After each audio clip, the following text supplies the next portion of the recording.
Nabi itu teman-teman gak pernah diutus di Romawi yang sudah maju, punya peradaban, punya pengetahuan, sudah maju menguasai dunia, imperium.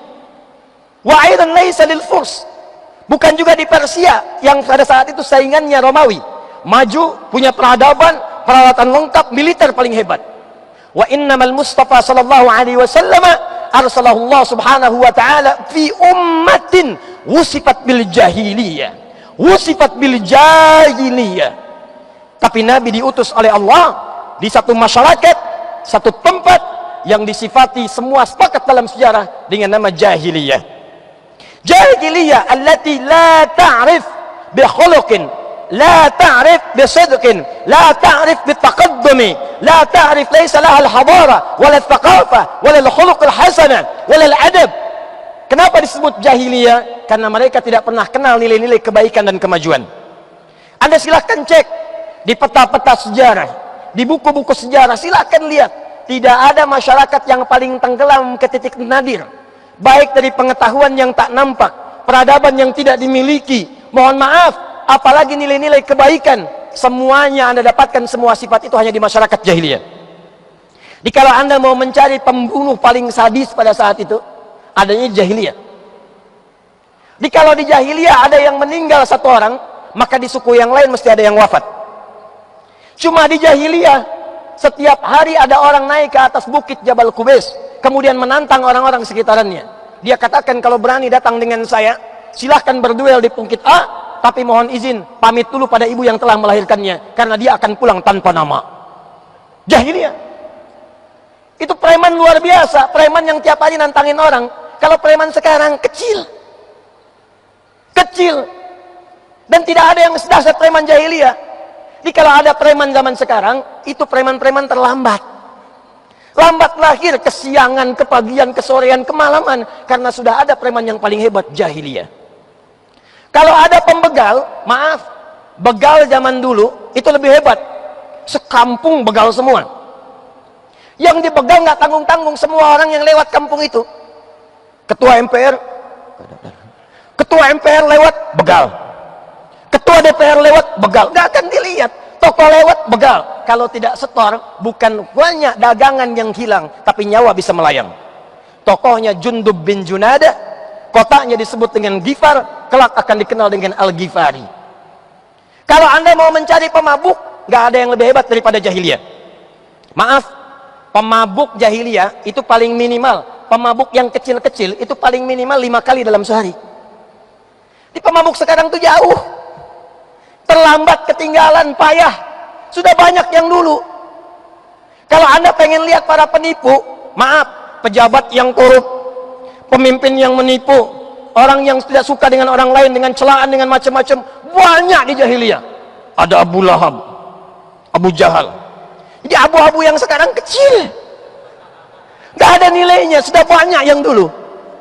Saya ingin tunjukkan kepada Anda yang tidak punya peradaban, yang sangat marah dengan keburukan, mohon maaf, yang tidak pernah punya cahaya nilai kebaikan, tiba-tiba diutus seorang nabi di situ. Nabi Isa itu masih luar biasa. Maaf, diutusnya di Romawi, kerjanya nggak banyak. Nabi Musa diutus di masyarakat yang punya peradaban, Firaun. Udah bisa bangun piramid. Ya, Nabi Muhammad diutus di jahiliyah, apa yang dibangun? Piramid tidak ada, peradaban tidak punya. Tapi Nabi Muhammad SAW dibekali oleh Allah satu mukjizat yang melebihi Musa, melebihi Isa, melebihi nabi-nabi sebelumnya, dari Nabi Muhammad SAW sampai Nabi Adam AS. Muhammad SAW bin Abdullah, bin Abdul Muttalib, bin Hashim, bin Abdul Manaf, bin Qusay, bin Murrah, bin Kilab, bin Ka'ab, bin Ghalib, bin Fihr, bin Malik, bin Nadar, bin Kinana, bin Khuzaimah, bin Mudrika, bin Ilyas, bin Nizar, bin Mudar, bin Ma'ad, bin Adnan, bin Addi, bin Adri, bin Muqawwam, bin Nakhur, bin Tari, bin Ya'rub, bin Yasjub, bin Nabit, bin Ismail alaihissalam, bin Ibrahim alaihissalam, bin Azar atau bin Nakhur, bin Abir, bin Kinan, bin Al-Fakhshad, bin Sam, bin Nuh alaihissalam, bin Mikhail, Matushara, bin Kinan, bin Anwas, bin Tif, bin Adam alaihissalam. Dari Nabi Muhammad sampai dengan Nabi Adam, Quran surah keempat, An-Nisa ayat 163, paling kiri sebelah atas. Inna auhayna ilaika kama auhayna ila Nuhin wan nabiyyina min ba'di Muhammad, kami berikan wahyu kepadamu seperti kami berikan wahyu pada rasul-rasul sebelum kamu. Tapi ada mukjizat yang tidak kami berikan kepada wahyu-wahyu yang sebelumnya kecuali kepada kamu saja. Karena umatmu istimewa, bukan umat terbatas, bukan umat komplek, bukan umat desa tertentu. Nabi Ibrahim tempatnya terbatas. Makanya ada dua nabi, Nabi Lut, Nabi Ibrahim, satu zaman yang sama. Nabi Isa kompleknya cuma di Palestina. Jadi kalau umat Nabi Isa menyebar sampai ke Indonesia, itu kejauhan. Karena wilayahnya cuma di Palestina aja.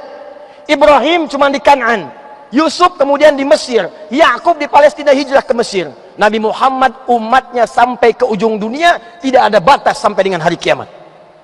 Karena itu kitabnya istimewa. Lidzalik lianna Nabiy sallallahu alaihi wasallam Muhammadan sallallahu alaihi wasallam tamayyaza an sa'iril anbiya'il mursalin fa'atahu Allah subhanahu wa ta'ala wa hadahu bimu'jizatin akbar tamathalat fil Qur'anil azim. Maka Allah anugerahkan kepada Nabi paling mulia ini mukjizat yang paling dahsyat adalah Al-Qur'an. Walakinna ya ahbaballahi wa rasulihi sallallahu alaihi wasallam. Tapi teman-teman sekalian, banyak orang sekarang salah paham dengan Quran. Hunaka man akhta fi ta'amul ma'al Qur'anil Karim. Ini humul ladina iktafaw bil Qur'an qira'atan fahasiba khatman bil qira'ah biduni an yafhamu ma'aniha as-samiyah.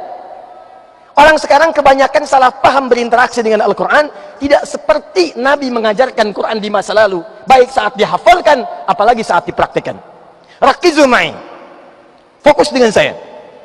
Intabihu fi qawli rabbil alamin indama anzala al-Qur'ana fi syahri Ramadan ila an-nabiyil mustafa al-amin faqad qala rabbuna wa 'abbara fi tilka al-ayatil karimati wasfan لمعاني وفوائد القرآن الكريم الجمة فقال ربنا في سورة البقرة في آية 185 ya di ayat 185 di surah Al-Baqarah. Perhatikan ayatnya. Syahrul Ramadhan alladzi unzila fihi al-Qur'an hudan linnas. Kata Allah, saya turunkan Al-Quran, kitab paling mulia. Karena kitabnya paling mulia, maka waktu turunnya harus dipilih yang paling mulia, Ramadan.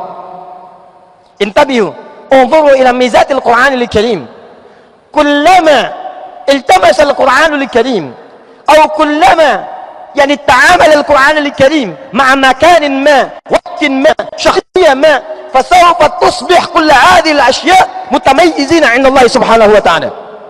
Quran itu setiap bersentuhan dengan apapun, maka semua yang tersentuh oleh Al-Quran semuanya akan jadi istimewa. Adribu lakum mathalan, saya berikan contoh.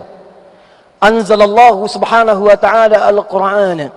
Allah subhanahu wa ta'ala menurunkan Al-Quran awalan biwasilati malaikati Jibril. Pertama dengan perantara malaikat Jibril, di antara cara-cara yang telah ada.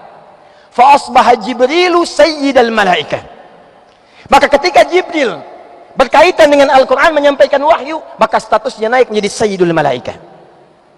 Anzalallah subhanahu wa ta'ala Al-Quran fi laylatin fa asbahat tilka laylah laylatun mubarakah.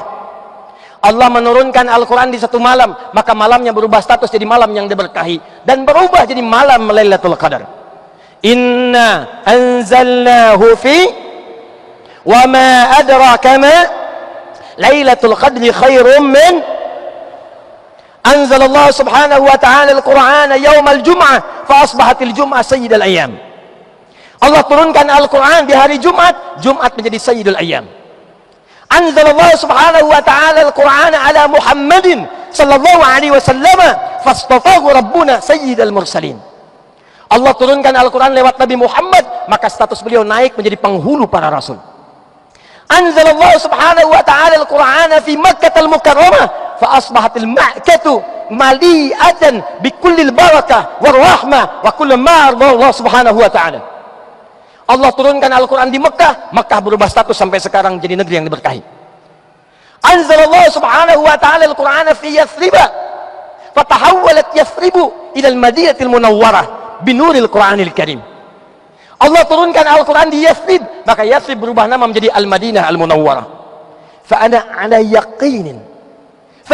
yaqinin qawiyyin matinin bi anna Al-Qur'ana indama anzala Allah subhanahu wa ta'ala fi qulubina fil hadir fi hadzal waqt fa asbahna bi idznillah subhanahu wa ta'ala munawwarin bi nuril Qur'anil Karim fasawfa nusbih insyaallah ibadan mutamayyizin dunya wal akhirah. Maka saya punya keyakinan kuat ketika Anda, lantai 1 sampai 5, ikhwan akhwat, ratusan ribu orang yang hadir pada saat ini, Anda yang menyaksikan acara ini, ketika Anda yang dipilih oleh Allah, bukan yang lain. Saya nggak pernah ngundang Anda.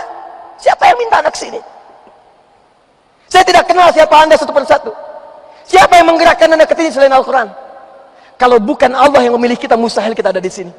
Maka bersyukurlah kepada Allah. Saya punya keyakinan ketika Anda duduk di sini, siapapun dan apapun status Anda, saya punya keyakinan seperti yang dulu diberikan kebaikan, maka Allah ingin merubah kita mulai detik ini, di hari ini, dari masjid ini. Allah akan jadikan kita manusia-manusia istimewa dari dunia sampai dengan ke surga insyaallah. Takbir. Lidzalik at-ta'amul ma'al Qur'an laysa faqat qira'atan wa innama al-istihdah bi fahmi ma'aniha wa tatbiq kull irsyadatiha wa hidayatiha. Jadi kalau kita ingin berinteraksi dengan Al-Quran, bukan sekedar dihafalkan, dibaca, tapi bacaan itu, ini rahasianya, wa hadha huwa sir. Bacaan itu mesti kita hadirkan dalam tubuh kita dan kita praktekkan dalam kehidupan kita. Itulah yang dijelaskan oleh Nabi dulu. Ini Nabi itu kalau ngajarin Quran, oleh Nabi disampaikan semua ayat Quran itu dari Al-Fatihah sampai An-Nas itu hidayah, solusi dari semua masalah kita. Al-Quran qala, Allahu qala fil Quran, innal Qur'ana huwa hudan lidzalika kullal masyakil al-mawjuda fil alam yani ilajuha mawjudun fil Quran minal fitnah